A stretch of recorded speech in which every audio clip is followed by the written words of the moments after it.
উত্তর ত্রিপুরা জেলা প্রশাসনের উদ্যোগে সংবিধান দিবস উদযাপিত হলো ধর্মনগরে। 26শে নভেম্বর ভারতের সংবিধান দিবস। সমগ্র দেশের সাথে উত্তর ত্রিপুরা জেলা প্রশাসনের উদ্যোগে জেলা সদর ধর্মনগরে উদযাপিত হলো সংবিধান দিবস। সংবিধান দিবস উদযাপন উপলক্ষে ধর্মনগরে বিবেকানন্দ সার্ধ শতবার্ষিকী ভবন প্রাঙ্গণ থেকে সুবিশাল র্যালি বের হয়ে সমগ্র শহর পরিক্রমা করে র্যালি শুরু হওয়ার পূর্বে সংক্ষিপ্ত অনুষ্ঠান অনুষ্ঠিত হয়।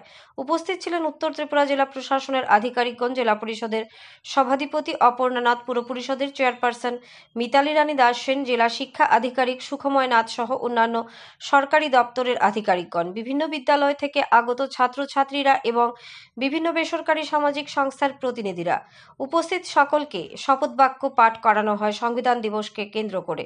সংবিধান দিবস উদযাপন বিষয়ে আলোচনা করতে গিয়ে জেলা পরিষদের সভাধিপতি অপর্ণা নাথ কি বলেন শুনে নেওয়া যাক।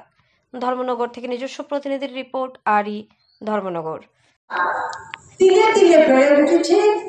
আমরা অভিভাবক হিসাবে আমাদের কর্তব্য থাকবে ভারতবর্ষের হিস্ট্রি, কৃষ্টি, সংস্কৃতিকে পাথেয় করে যাতে আমার ছেলেমেয়েরা বেড়ে উঠতে পারে, অর্থাৎ প্রত্যেক ছেলে মেয়ে যাতে ভারতবর্ষের একটা সম্পদে পরিণত হয়, কারণ আজকের শিশু আগামী দিনের ভবিষ্যৎ।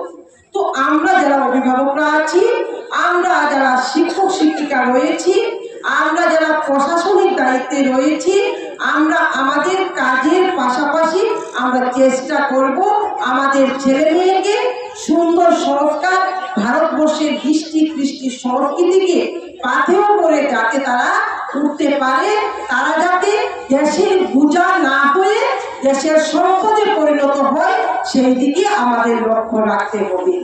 স্বামী বিবেকানন্দ বলেছেন, জীবে প্রেম করে যেইজন সেইজন সেদিকে ঈশ্বর।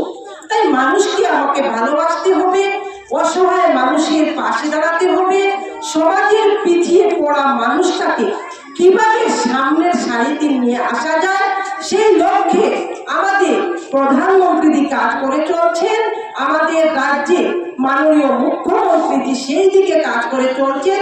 চলুন আমরা সবাই হাত বাড়িয়ে দিই মাননীয় প্রধানমন্ত্রী এবং মুখ্য